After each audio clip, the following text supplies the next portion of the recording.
90 minutes after the wildfire jumped the ridge, the GoFundMe pages started going up. The fire was still burning. The evacuation orders were still in effect. People who had just lost their homes were watching their phones in motel rooms, trying to reach family.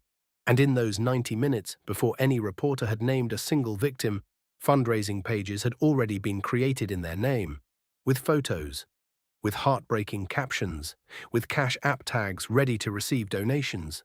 None of it was real. The photos were generated, the captions were written by ChatGPT. The organizer was someone in another country who had never set foot in California. And by the time the fire was contained, that single ring had pulled in over $400,000. This is the AI disaster scam, the fastest-growing charity fraud in the world, and almost nobody is stopping it. Let's get into how it works. The playbook is simple, and it scales. A scammer monitors news alerts, hurricanes, wildfires, mass shootings, plane crashes, anything that produces grieving families on television. The moment a tragedy hits, a script scrapes the local news for victim names. Within minutes, those names are loaded into a content engine. ChatGPT writes the sob stories. Stable Diffusion or Midjourney generates the family photos. A burner email creates the GoFundMe. A burner phone number verifies it. The whole package, page live, photos uploaded, captions polished, takes under an hour. By the time the local newspaper publishes its first article naming a victim, 15 fake fundraisers for that victim are already live. The photos are the part that fools almost everyone. 5 years ago, a generated face had melted ears and 7 fingers. Now they are flawless.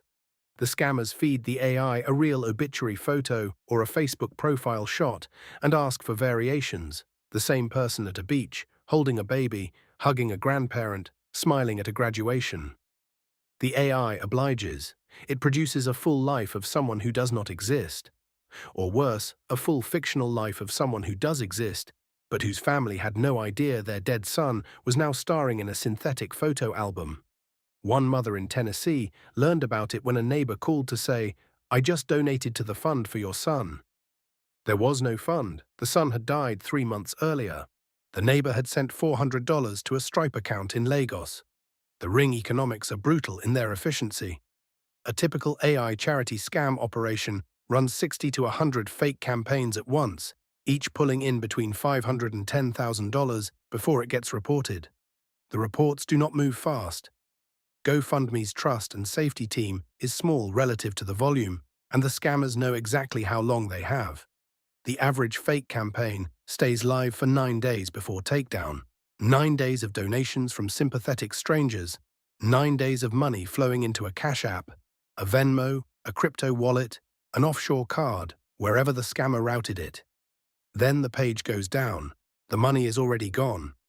And by then, the scammer has 50 new pages running on the next disaster. Who runs these rings? It started with West African fraud crews who had been doing romance scams for a decade.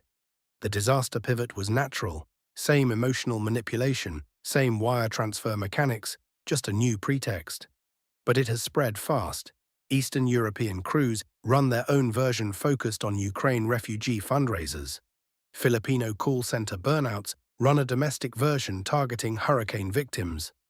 And there is a growing American cohort, kids in their early 20s, often from suburban backgrounds, who learned the scam on Telegram and run it as a side hustle while finishing community college. They share prompts, they share template campaigns, they trade access to verified GoFundMe accounts on private Discord servers. The price for a seasoned GoFundMe account with a clean history is about $1,500 on the underground market. The return on that investment at scale is enormous. The AI tools are not the problem on their own. Stable Diffusion did not invent fraud. ChatGPT did not invent fake fundraisers. Romance scammers have been writing fake sob stories since email existed. What the AI does is collapse the cost of production to almost zero, which means the scammers can run 100 campaigns where they used to run 2. It used to take a scammer 3 hours to fabricate one convincing fundraiser, finding a photo, writing the story, faking the supporting documents. Now it takes 4 minutes. The scale is what is killing the platforms. GoFundMe was built around the assumption that real people fundraise for real things. It cannot moderate against 100,000 high-quality forgeries a month. Neither can Facebook fundraisers. Neither can Cash App boost campaigns. The platforms are losing this fight, and they know it. A man named Daryl Chen has spent the last 2 years building a tool to fight back. He runs a small open-source project called Charity Scan that takes a fundraiser URL and runs forensic analysis on its photos, looking for the telltale artifacts of generated images. Asymmetric earrings, inconsistent lighting on faces, background objects that warp at the edges, skin texture that's too smooth in one region and weirdly grainy in another. His tool catches about 60% of synthetic photos on GoFundMe.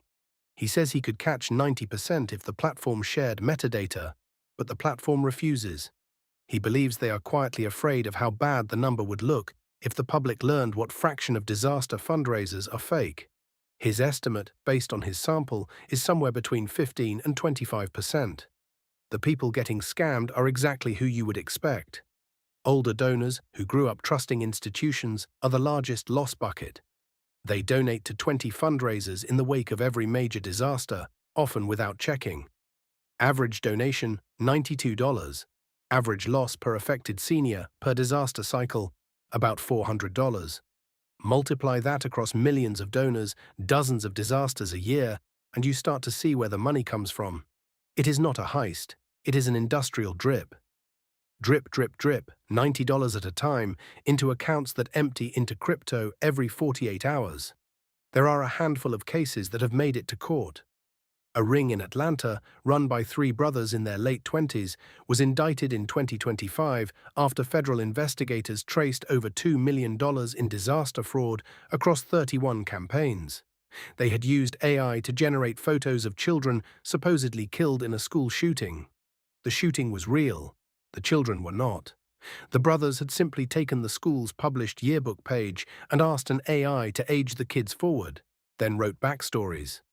Real victims' families found out in court, sitting next to detectives who showed them the synthetic photos of children who had never existed but had names eerily similar to their own. 2 of the brothers got 9 years.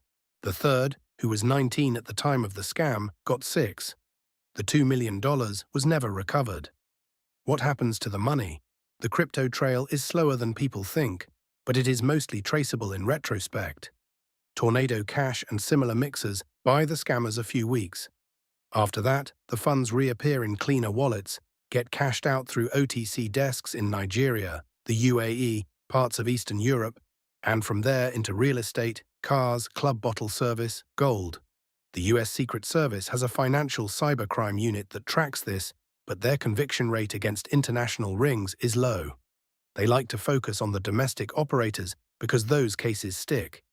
The international actors, who run most of the volume, get warnings on Interpol notices that nobody enforces. A few platforms are starting to take it seriously. GoFundMe announced in late 2025 that they would require live video verification from organizers of disaster fundraisers. The scammers responded within 2 weeks. They started using deepfake video tools to pass the verification. The platform rolled the verification back.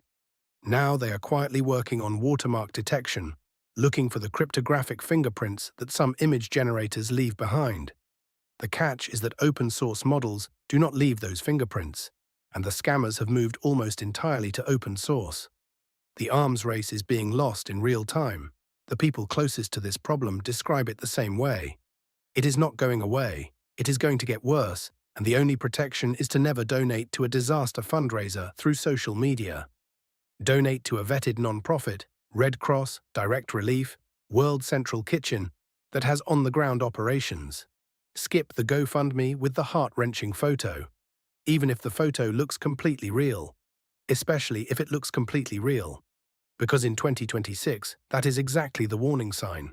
Real grieving families are usually not the ones with the most polished posts. The polished post, with the perfectly framed family photo, is more likely to be a scammer than the real thing. The AI charity industry is one of the cleanest looks we have at where unethical AI ends up. Not in some sci-fi takeover, but in the quiet draining of donations from people who thought they were helping. The disasters keep coming, the pages keep going up, And somewhere, every 90 minutes, another fake victim is born, never to be unborn because nobody is checking the backstory of yet another smiling stranger asking for help.